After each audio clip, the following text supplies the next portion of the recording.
Hi, circles of air, circles of stone. The earth circles and night follows day.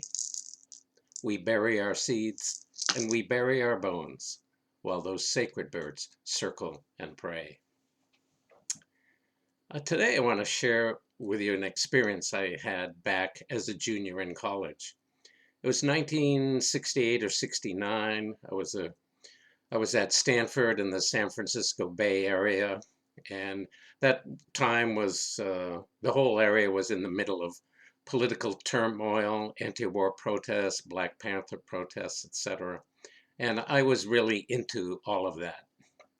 And that fall and winter, saw a course in the philosophy department called the Philosophy of Revolution, and I signed up for it. It sounded really interesting.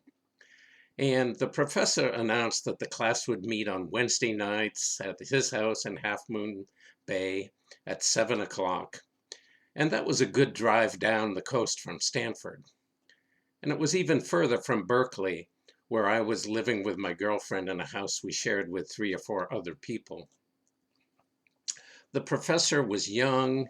He had an afro like out to here.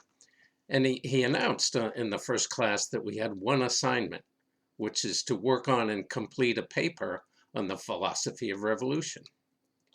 And he announced that each week, 3 or 4 of us, there were about 12 in the class, would hand in a copy of their paper beforehand, wherever we'd gotten to so far in the paper. And he would then read the paper and make comments on it and hand it back at the end of the upcoming class. And we'd bring the second copy to class and read it to be discussed by the rest of the class and get feedback on it. And he also announced that he expected that everyone would get an A. This sounded just great to me.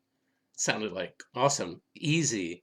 It was about it was, he was young, he was cool. I mean, I didn't mind the drive down, and I expected on the drive back in the night, I'd listen to some good music and get stoned on the drive back. So anyway, it just sounded great. And then it was about the third week when my first turn came up to bring my paper. So I'd started and written a paper comparing the overlap and differences between the hypotheses and the principles in the Communist Manifesto, the proletarian revolution. I compare those to a book by Hannah Arendt, and she was considered a conservative political theorist, on a book in which she extolled the virtues of the American Revolution.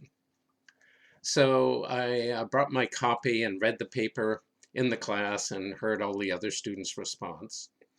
At the end of the class, this young professor handed me back the copy I'd handed in earlier with his comments, which essentially said, "You do a good job comparing the theories of Karl Marx and Hannah Arendt, but I haven't heard one sentence of your own theory where you actually think for yourself." Man, I was shocked. I was in my 15th year of education in one of the supposedly best universities in the country, and no one had ever asked me to do that before, to think for myself, to actually think.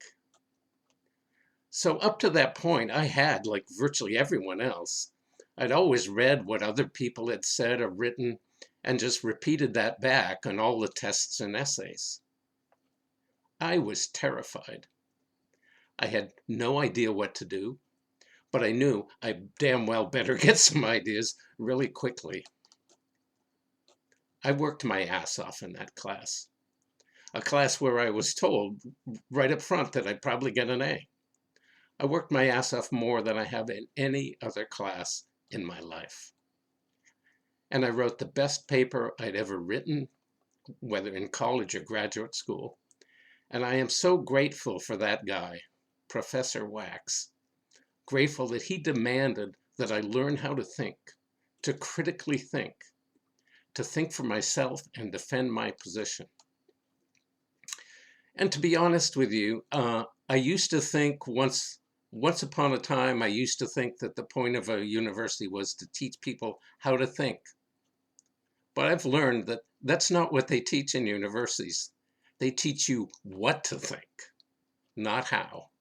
And to me, when I look at the news today, really all the headlines and accusations and finger pointing about COVID, about race, political polarization, about gender and inequality, it's so obvious that these arguments, expressed with so much emotion on the right and the left, one, are about what you should think, but they also have so little actual thought in them. It's so obvious that the people making them really have not learned how to think. So my goal and my intention over the next few weeks is to explore what applying some actual critical thought to these dogmas around hot button issues might actually entail. So I'm really looking forward to do that, and I hope you'll tune in. And thanks so much for listening today. Hope to see you down the road.